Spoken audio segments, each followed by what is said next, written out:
All right, so get this. We're about to dive into two stories that are separated by, just about 13 centuries and thousands of miles. On the surface, you couldn't find two more different tales, but if you look closer, you'll see they're really about the exact same thing, tracking something incredibly valuable and holding on to a promise. It's a great question, isn't it? It sounds like the setup for a joke, but I promise you, it's not. You've got one guy who's an expert at reading footprints in the sand, and another who's a master of navigating the winding trails of human knowledge. The way they connect is something you'd never expect. So let's set the stage here. We have two main characters, and they're both on a hunt. One is this high-stakes, life-or-death chase across the desert. The other, well, it's a quiet, meticulous pursuit through library stacks with the memory of entire cultures hanging in the balance. On one side, meet Suraqa ibn Malik. He was a famous horseman, an expert tracker from the Banu Mudlij tribe, and his skills in the Arabian desert were legendary. And on the other side, we have David W. Bade, a librarian at Northwestern University who took on the absolutely monumental task of cataloging books published in African languages. Two very, very different kinds of trackers. So what was Suraqa's motivation? This: 100 camels. The Quraysh tribe in Mecca had offered what was basically a king's ransom for the capture of the Prophet Muhammad. For one of the best trackers out there, this was the prize of a lifetime. So of course, he set out to claim it. Meanwhile, David Bade's prize wasn't a fortune in camels, it was clarity. His mission was to hunt down, compile, and then create a coherent system to organize the massive literary output of an entire continent.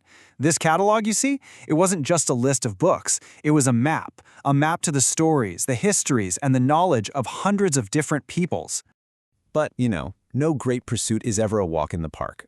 Both Suraqa and Bajid slammed into obstacles that almost stopped them in their tracks. And the kind of obstacles they faced, well, that's where this story gets really fascinating.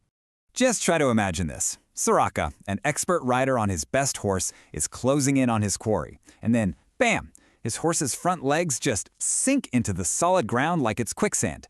He struggles, pulls it free, charges again, and the exact same thing happens. And then, a third time. For a man who knows the desert like the back of his hand, this wasn't just weird, it felt impossible. Now, on the flip side, David Bade's version of sinking sand was completely intellectual. You can hear the struggle in his own words right here.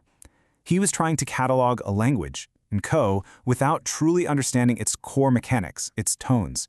In a very real way, he was also stopped dead in his tracks by a kind of complexity he just couldn't get past yet. For Suraqa, the strange signs just kept piling up. After the horse kept sinking, a huge curtain of dust apparently just rose up out of nowhere, completely blinding his path. At that point, he was totally convinced that he was witnessing some kind of divine intervention, that the people he was chasing were being protected. He knew he had to stop. And Bade? He faced his own kind of blinding dust, the maddening inconsistencies in written languages. For Hausa, the same letters were being used for different sounds, which made trying to spell and index things correctly an absolute nightmare. His path was blocked not by desert dust, but by pure linguistic complexity. And all of this leads to a turning point. For both men, this is the moment where their hunt transforms into something else entirely.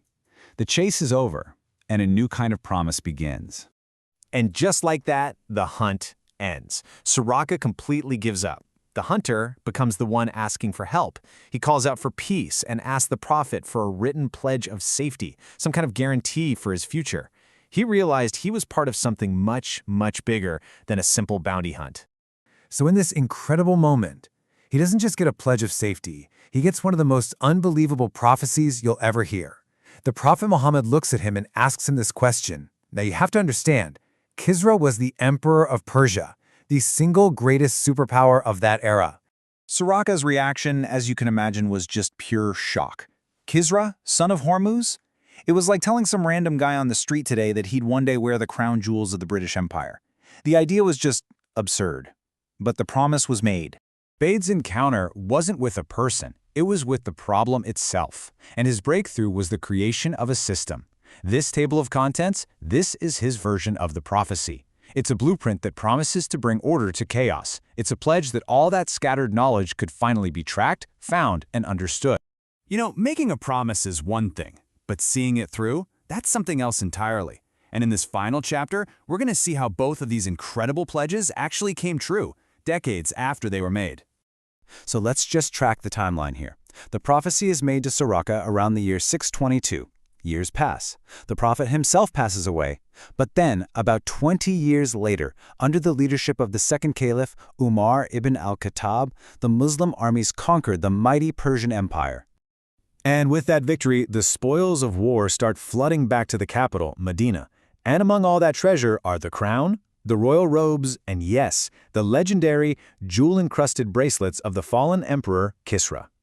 The Caliph Umar summons a now very old Suraqa ibn Malik, and right there, in front of everyone, he takes the bracelets of the mighty Kisra and puts them on the arms of this desert tracker. The unbelievable promise made to a lone man in the desert 2 decades earlier was officially fulfilled. And here it is, the fulfillment of David Bade's promise, the completed catalog.